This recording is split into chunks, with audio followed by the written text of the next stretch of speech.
Jadi orang beragama itu ya harus meyakini, ke dalam harus serius, tapi keluar ya harus menghargai perbedaan. Sebagaimana Al-Quran dan juga Nabi Muhammad mengajarkan seperti itu. Lakum dinukum waliyadin. Bagimu agamamu, bagi agamaku, nanti Tuhan yang akan menentukan kalau ada perbedaan, namun selama hidup di dunia, mari kita kembangkan hubungan baik. Dan semua agama mengajarkan etika seperti itu. Jadi kalau orang itu beragama dan baik, yang ingin dilihat itu kan bukan keyakinannya bagaimana, agamanya, sholatnya bagaimana, itu kan urusan internal masing-masing. Tapi yang diharapkan dari keyakinan dan beragama itu etikanya baik, akhlaknya baik, integritasnya baik. Dan dengan beragama, kemudian dia produktif, kontributif, membangun kedamaian, peradaban, dan sebagainya. Sebab kalau beragama itu tidak memberikan kontribusi pada kemanusiaan, peradaban, lama-lama agama akan tergeser oleh peran filsafat dan sains.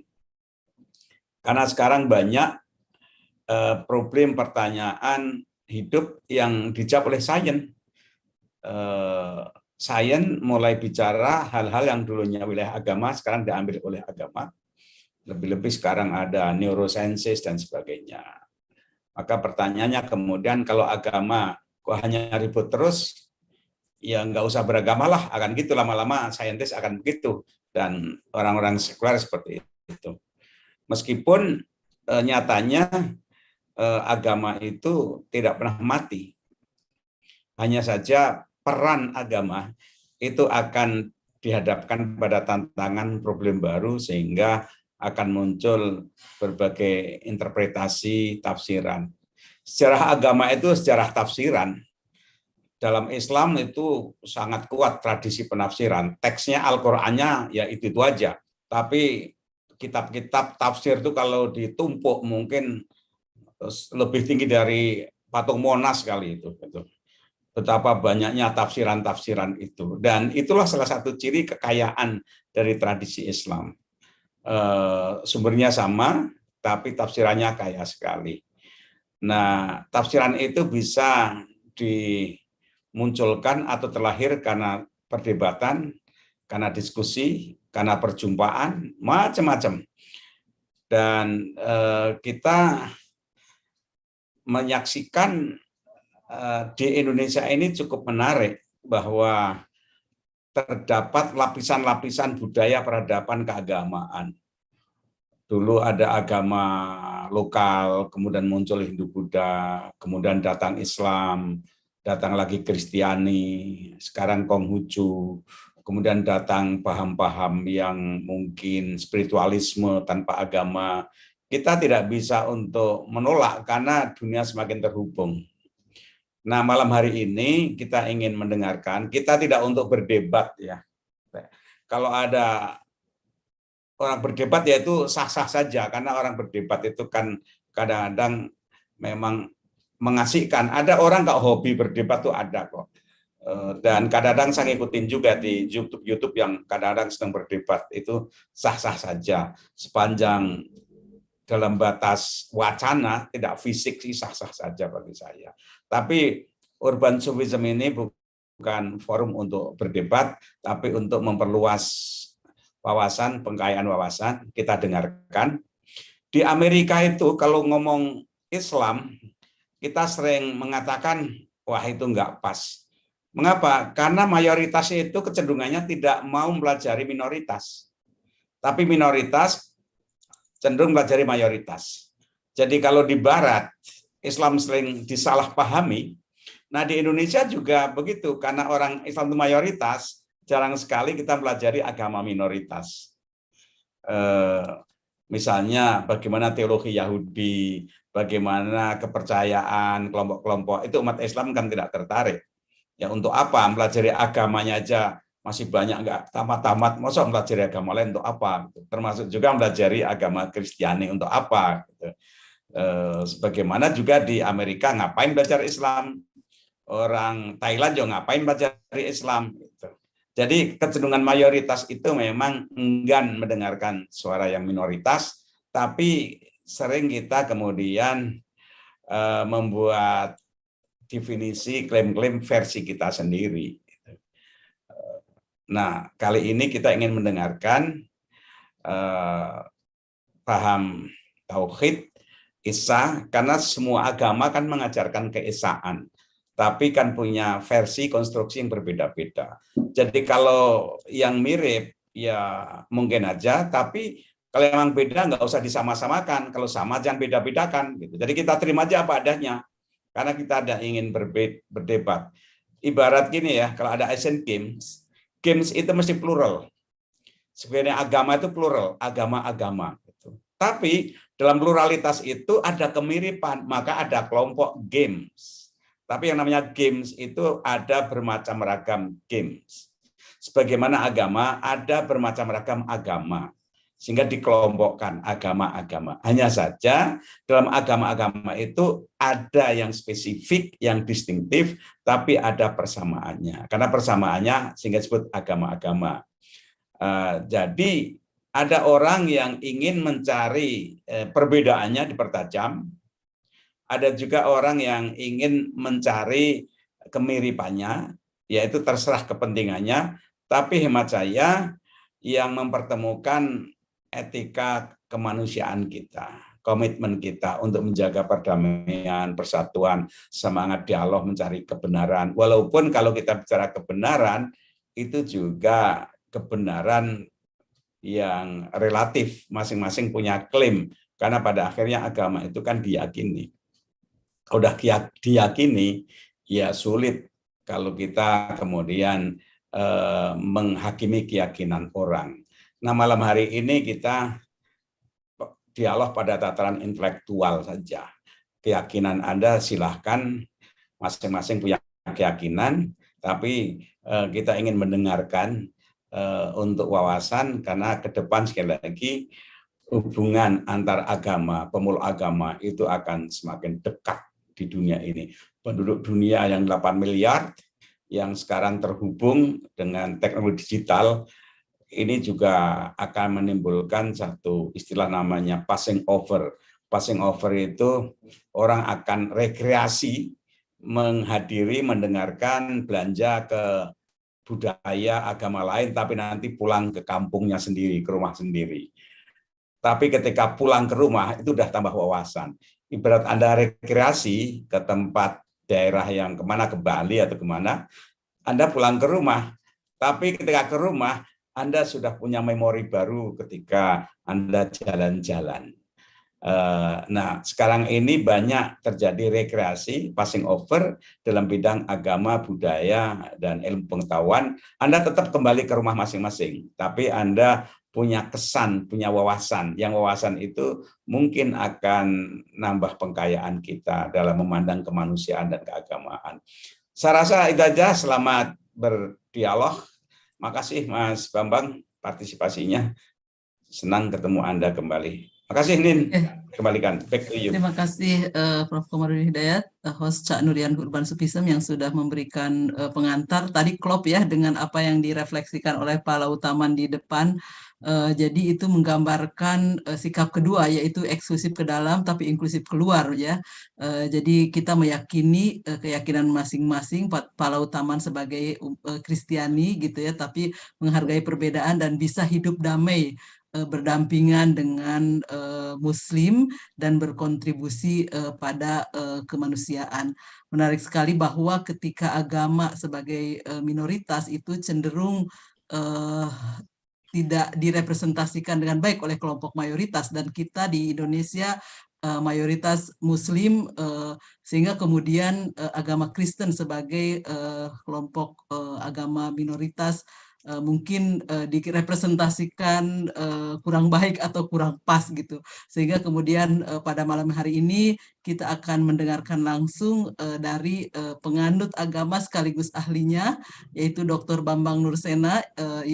Saya perkenalkan, beliau adalah pendiri Institute for Syria Culture Studies Sejak akhir 1997, setelah mempelajari dari dekat gereja-gereja Arab di beberapa negara di Timur Tengah, ia menawarkan kekristenan Syria sebagai wacana dalam menembus kebuntuan dialog teologis Kristen Islam.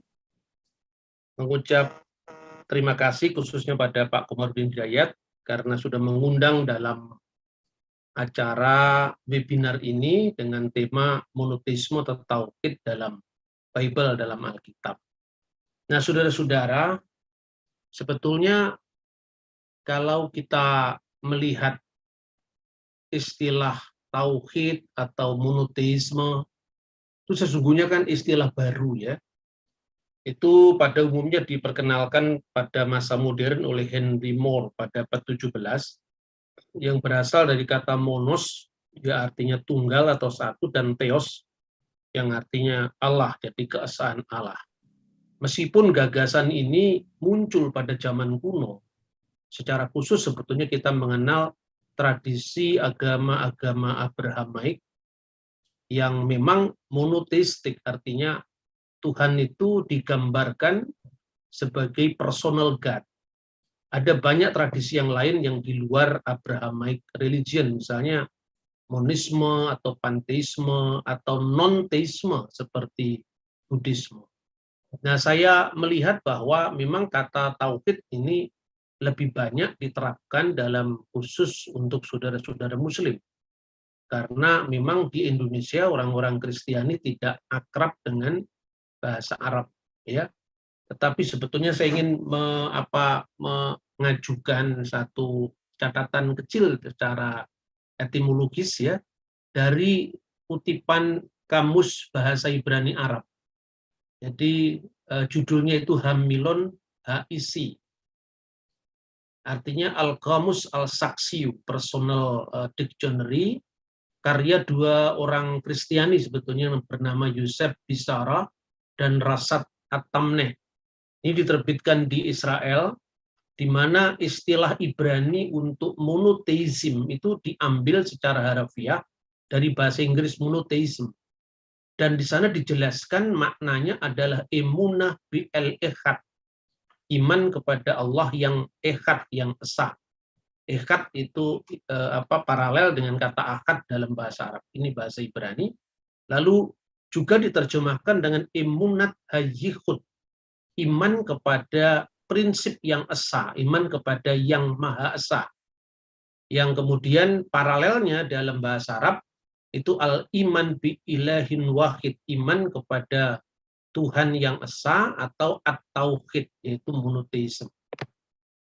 Nah, saudara-saudara, kalau kita melihat dari perspektif Alkitab, ya, kita melihat bahwa Alkitab Kristen itu kan sebetulnya terdiri dari dua bagian besar. Yang pertama yang dikenal dengan Perjanjian Lama. Perjanjian Lama itu sebetulnya apa yang disebut dalam kitab suci Yahudi itu adalah Tanakh. Tanakh itu singkatan dari Torah, Nebi'im, Ketubim, yang artinya kitab Torah yang terdiri dari 5. Kitab Musa mulai dari Sefer Bereshit, Sefer Elisimot, Sefer Wayikra, Sefer Bamidbar, sampai Sefer Elihadivarim. Mulai dari kitab Genesis sampai kitab Deuteronomi. Nah, sebetulnya dalam perspektif Kristiani, ketika kita berbicara tentang Tuhan untuk pertama kali dalam kitab Torah, yang disebut dalam Sefer Bereshit atau Genesis, ini sudah disebut tentang Tuhan yang menciptakan langit dan bumi. Bereshit bara Elohim et hasamayim vi'et sa'aret, pada mulanya Allah menciptakan langit dan bumi, lalu v'ha'aret hayyet tahtohu wabuhu, dan bumi itu belum berbentuk dan kosong, v'hosek alfinitihom, dan kegelapan menutupi samudra raya, v'ruah Elohim, dan roh Allah, merak kefet alfinihamayim, melayang-layang di atas permukaan air, artinya sumber hidup dalam diri Tuhan itu mengalirkan kehidupan sehingga yang mati kemudian menjadi hidup dan bergerak pada kehidupannya masing-masing, baik itu kehidupan hayati, kehidupan astronomi maupun kehidupan manusia. Lalu berikutnya wayomer Elohim, dan berfirmanlah Allah yehi or, jadilah terang, yehi or, dan terang itu jadi. Ini kesaksian pertama di dalam kitab Taurat yang secara letterlah juga diterima baik oleh orang Yahudi dan orang Kristen, tapi ke depannya itu memang memiliki penafsiran yang berbeda. Jadi seperti tadi Pak Komar mengatakan, dalam satu agama saja penafsiran itu sangat kaya, apalagi Bible itu kan kitab suci yang dimiliki oleh dua agama secara langsung. Meskipun Islam juga mempercayai itu, tapi secara historis tidak mengacu langsung secara tekstual pada kitab Torah ya. Jadi Torah sendiri itu diterima orang Yahudi, orang Kristen, dan sekelompok kecil yang masih eksis sekarang ini di Palestina, yaitu agama Samaritan atau Samaria. Nah, dalam perspektif Kristen, aktivitas penciptaan ini dilakukan oleh Allah bersama-sama dengan rohnya dan firman-Nya. Maka di kemudian hari nanti, inilah yang dirumuskan dengan sifat trinitaris dari Tuhan Yang Maha Esa, di mana Allah dari kekal sampai kekal berdiam bersama-sama firman dan rohnya. Nah, kemudian juga ada ungkapan di dalam kitab Taurat ya, berfirmanlah Tuhan, baiklah kita menciptakan manusia menurut gambar dan rupa kita. Kemudian pada ayat 27, maka Allah menciptakan manusia itu menurut gambarnya, menurut gambar Allah diciptakan dia, laki-laki dan perempuan diciptakanlah oleh mereka. Nah, ini sekali lagi juga ada penafsiran yang berbeda antara sebagian besar orang Yahudi dan orang Kristen, sekalipun teksnya itu sama, yaitu pada kata kita. Apakah kata kita itu menunjuk kepada sesuatu di luar Tuhan, ataukah itu menunjuk kepada Tuhan itu sendiri? Nah, ini juga menarik, saudara-saudara. Jadi di sini kalau tafsiran orang Yahudi mengatakan ini bukan kejamaan dalam Tuhan Yang Esa, dalam artian sifat-sifat yang melekat tidak terpisah dengan Tuhan dalam tafsiran Kristen. Tetapi kalau dalam Yudaisme itu dipahami oleh mereka sebagai Tuhan mendeklar rencananya kepada sidang ilahi. Jadi ini bukan trinitas seperti yang dipahami orang Kristen, tetapi sidang ilahi yang terdiri dari para malaikat. Nah, tetapi tafsiran ini sebetulnya juga tidak salah dalam pengertian gramatika. Karena dalam teks Ibrani itu ungkapan kita menjadikan itu na'aseh, itu artinya bukan melibatkan ciptaan dalam proses penciptaan. Artinya Tuhan tidak akan melibatkan makhluknya dalam menciptakan alam semesta ini.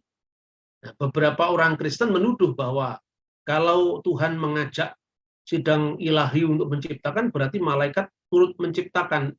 Padahal sebenarnya tidak seperti itu. Jadi ungkapan wa yumer Elohim dan berfirmanlah Allah, na'aseh, marilah kita jadikan. Di sini kata menjadikan itu sebetulnya Tuhan mendeklarasikan rencananya untuk menciptakan na'aseh Adam, menciptakan Adam, beselmenu menurut gambarnya, kitmutenu dan rupanya. Lalu pada ayat 27 itu benar-benar digunakan kata menciptakan dari tidak ada menjadi ada atau creatio et nihilo. Karena sana digunakan kata-kata wajibra, dari kata bara artinya menciptakan dari tidak ada menjadi ada, et Adam besalmo, Adam itu menurut citranya. Nah, tapi ada penafsiran-penafsiran dari Yudaisme zaman kuno, misalnya dari Philo. Philo itu seorang filosof Yahudi yang lahir tahun 20 sebelum Masehi dan meninggal tahun 50 Masehi, di mana Tuhan berbicara dengan sang firman dalam dirinya sendiri. Lalu Targum Yerusalem, Targum itu semacam tarjamah tafsiriyah, jadi terjemahan yang mengandung semacam parafrase yang isinya adalah penafsiran. Tuhan berbicara dengan firman-Nya sendiri yang ada dalam diri Tuhan. Dan ungkapan seperti ini yang kemudian diteruskan oleh bapak-bapak gereja, tapi tidak berkembang di kalangan Yahudi modern atau Yahudi rabbinik. Misalnya kalau Bapak Gereja itu yang jelas-jelas eksplisit menjelaskan bahwa kita di situ merujuk ada dalam diri Tuhan itu firman-Nya dan roh-Nya yang itu berada di dalam dalam lingkaran komunikasi kekal, tetapi berada dalam satu wujud. Itulah yang digambarkan oleh Irenaeus, kemudian Agustinus, dan kalau di Barat Agustinus dan Thomas Aquinas. Nah, teksnya sendiri dalam Targum itu berbunyi demikian. Ayat 7 kan, ayat 27 kan, maka Allah telah menciptakan. Di situ diterjemahkan dan memra dari Adonai. Adonai itu tetragramaton, 4 huruf suci yang tidak boleh diucapkan oleh orang Yahudi. Sehingga ketika orang Yahudi mengucapkan teks misalnya dengarkanlah wahai Israel, di situ digunakan kata Yod He Vav He atau YHWH. Itu nggak boleh dibaca Jehovah atau Yahweh, karena Yahweh maupun Yehova itu bacaan yang diperkirakan oleh orang-orang Kristen di Eropa, tetapi itu tidak eksis di kalangan orang Yahudi sendiri. Dan memra dari Tuhan menciptakan manusia itu menurut gambarnya. Jadi digunakan kata-kata di sana itu juga bara, ubara memra di Allah, memra dari Allah, memra di Allah, yat Adam, Adam itu telah diciptakan Adam itu bidemuteh, menurut gambarnya. Lalu yang kedua menarik, bidemut min kedem Allah, dan menurut gambar dari kehadiran ilahi, ia telah menciptakannya manusia itu, laki-laki maupun perempuan telah diciptakan mereka. Jadi di dalam konteks inilah yang oleh kalangan gereja-gereja kuno itu dipahami sebagai lingkaran kekal dalam wujud ilahi yang terdiri dari Allah, firman-Nya, dan roh-Nya. Mungkin bisa digambarkan firman dan roh itu sebagai sifat hipostasis yang selalu melekat pada wujud Tuhan, tetapi bisa dibedakan, namun tidak bisa dipisahkan. Dari sinilah kemudian muncul ungkapan dari bapak-bapak gereja dengan apa yang disebut Trinitas atau Tritunggal Maha Kudus, yang misalnya diungkapkan pertama kali oleh Theophilus Al-Antaki, Theophilus dari Antioquia. Dia mengatakan dalam bahasa Yunani itu ada tres triados, Tritunggal, tuteu, yaitu Allah, sebetulnya Allah itu saya terjemahkan Bapa itu salah. Tuteu, jadi dikiaskan Bapa, itu logo auto dan firman-Nya sendiri, etes sopias auto dan roh kebijaksanaan. Nah, kemudian itulah yang oleh Bapak Gereja Latin diungkapkan dengan una substantia tres persona, diskresi non separati, distingsi non divisi. Jadi satu substansi ilahi dalam 3 personalitas. Berbeda secara tak terpisah, masing-masing unik secara tak terbagi. Jadi ini yang sebetulnya mendasari seluruh permenungan gereja-gereja kuno, baik itu gereja sebelum skisma, artinya sebelum skisma itu perpecahan pertama antara gereja Ortodok Oriental, khususnya gereja Syria dan Koptik dan Armenia, bersama 2 gereja Greko-Romawi yang berpusat di Roma dan di Konstantinopel yang dikenal dengan gereja Ortodok Yunani dan gereja Katolik. Skisma pertama itu tahun 451, skisma kedua tahun 1054. Dan nanti tahun 1517 itu ada perpecahan dari dalam, yaitu gereja Katolik dengan para reformator Protestan. Tapi sebetulnya yang disebut kanun al-iman atau regula fide, pengakuan iman itu muncul sebelum gereja-gereja itu mengalami skisma atau mengalami perpecahan. Semuanya itu sebenarnya didasarkan atas sumber yang sama, bahwa oleh firman Tuhan langit dijadikan, oleh nafas dari mulutnya segala bala tentaranya. Jadi di sini ada aktivitas Tuhan, firman-Nya, dan roh. Nafas itu juga sebetulnya di dalam bahasa aslinya ruah, roh dari mulutnya, artinya kehidupan yang disalurkan melalui gambaran yang antropomor. Mulut itu artinya bukan dalam pengertian Tuhan serupa dengan manusia, tetapi digambarkan seperti itu untuk menggambarkan bahwa Tuhan itu adalah sebagai personal God, sosok yang berpribadi sekalipun pribadinya tentu berbeda dengan pribadi manusia. Nah, kemudian ungkapan Bapa itu sebetulnya sudah ada di dalam teks-teks yang dikenal dengan Tanak atau Perjanjian Lama. Bukankah engkau Bapa kami, ki atah avinu? Sungguh Abraham tidak tahu apa-apa tentang kami dan Israel tidak mengenal kami. Ya Tuhan, engkau sendiri Bapa kami, namamu ialah penebus kami sejak dahulu kala. Adonai avinu hu'alinu mi ulam semeha. Jadi makanya orang Yahudi juga kalau berdoa itu adalah avinu malkinu Bapa kami dan raja kami. Kemudian juga ungkapan ruah hakodes, tetapi mereka memberontak dan mendukakan Roh Kudus-Mu. Lalu di manakah dia menaruh Roh Kudus-Nya dalam hati mereka? Jadi ungkapan itu beragam, tetapi satu hal ada yang digambarkan Roh Kudus itu sesuatu yang satu dengan wujud Tuhan sendiri bersama dengan pikirannya atau disebut memranya tadi.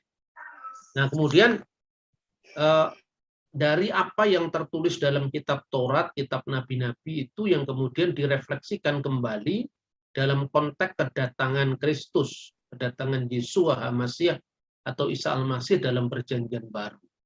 Maka misalnya ditegaskan dalam surat 1 Korintus pasal 8 ayat 6. Namun bagi kita hanya ada satu Allah, yaitu Bapa, yang daripadanya berasal segala sesuatu. Di sini Bapa adalah sumber keilahian, masodir al-ilahiyah, yang dalam dirinya itu diperanakkan putranya. Jadi beranak di sini bukan dalam pengertian fisik, tetapi pewahyuan diri Tuhan dalam lingkaran kekal sebelum segala ruang, sebelum segala waktu. Dan itu dibedakan dengan fisik kemanusiaan Yesus. Jadi ketika kita berbicara tentang demi nama Bapa dan Putra dan Roh Kudus, di sini maknanya tidak merujuk pada kemanusiaan Kristus, tetapi merujuk kepada praeksistensi Kristus sebelum turun menjadi manusia yang dikenal dengan Mimra Allah atau firman Allah tadi. Nah, kemudian karena itu ketika dalam wujud nuzulnya atau wujud turunnya Kristus sebagai manusia, dia mengatakan, jikalau Allah itu Bapamu, kamu mengasihi aku sebab aku keluar dan datang dari Allah. Tentu yang keluar itu bukan fisik kemanusiaan Yesus. Sebab fisik kemanusiaan Yesus itu keluar dari Bunda Maria. Makanya kita mengatakan tentang Bunda Maria, terpujilah engkau di antara semua wanita dan terpujilah buah rahimmu. Jadi secara insani, Kristus itu adalah Ibnu Maryam, putra Maryam. Dan itu juga dicatat dalam Injil Markus. Nah, kemudian kalau dikatakan lahir sebelum segala abad, itu artinya kelahiran ilahi. Dan itu tidak merujuk konteks ruang dan waktu. Maka dikatakan yang dilahirkan dari Bapa sebelum segala abad. Tentu tidak ada orang yang lahir dari Bapa, semua lahir dari Mama. Jadi artinya ini kelahiran ilahi. Kelahiran ilahi itu kalau digambarkan dalam bahasa sehari-hari, Allah mewahyukan dirinya melalui sang firman atau firmannya sendiri. Kalau dalam bahasa Jawa mungkin mijile sabdo langgeng, saka Gusti kang moho langgeng, ing jaman kelanggengan. Jadi itu di luar konteks ruang dan waktu. Maka kemudian dalam konsili Efesus, konsili ekumenis yang ketiga itu dikatakan bahwa Kristus itu atau Al-Masih itu wulida minal ab, lahir dari Bapa, jasad ilahan secara ilahi, duna tanpa ibu, karena Tuhan itu tidak beranak dan tidak diperanakkan secara fisik. Lalu dalam kelahirannya ke dunia itu disebutkan lahir dari ibu, wulida min jasad dan duna ab, lahir ke dunia secara jasad dari seorang ibu tanpa bapak. Jadi kelahiran yang pertama itu adalah kelahiran ilahi, yang artinya bukan kelahiran fisik, tapi pewahyuan diri Tuhan dalam kekekalan, sementara kelahirannya ke dunia itu adalah perwujudannya, pewahyuannya dalam ruang dan waktu. Nah, kemudian tentang Roh Kudusnya itu dikatakan Roh Kudus itu beremanasi dari Bapa, dan dia akan menjadi saksi tentang aku.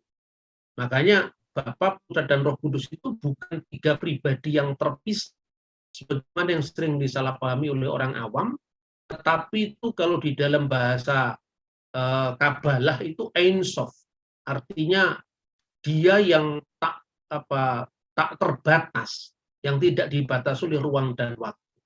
Nah, sekalipun sebetulnya mengkomunikasikan ini di dalam bahasa awam itu memang tidak mudah, tetapi bisa kalau kita mendekatinya dengan pendekatan yang lebih metafisik, ya.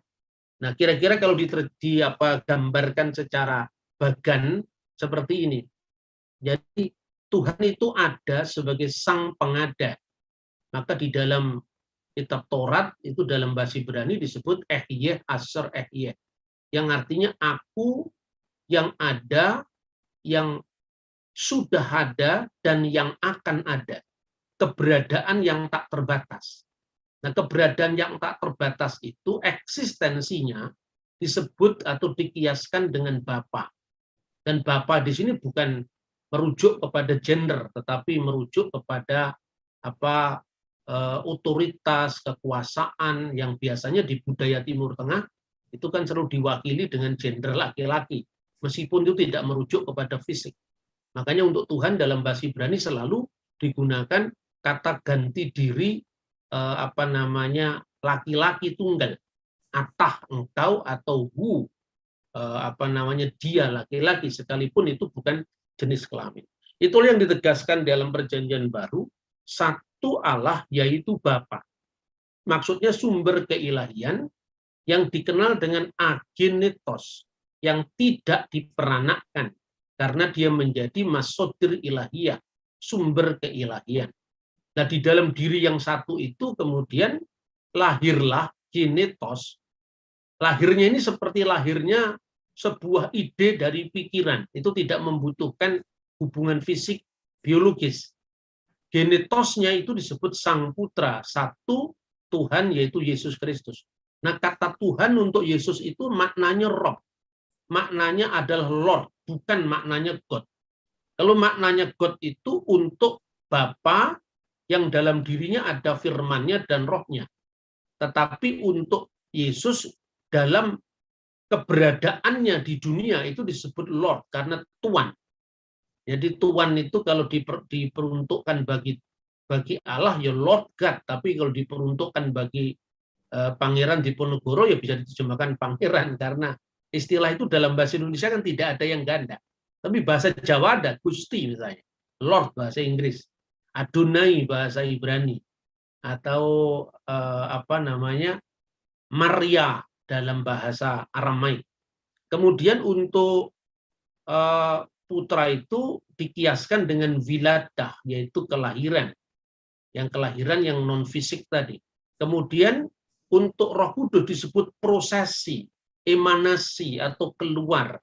Maka disebut dalam Yohanes pasal 15:26 keluar dari Bapa. Artinya keluar dari Sang Wujud. Jadi Bapa, Putra, dan Roh Kudus, Allah, firman-Nya dan Roh-Nya, itu yang disebut dengan eksistensi Sang Pencipta, wujud Al-Khaliq. Dan itu termaktub dalam satu kata, yaitu Adonai atau Yahweh, yaitu Wehu Hayah, Wehu Howeh, Wehu Yihye, yang ada, yang sudah ada, dan yang akan ada.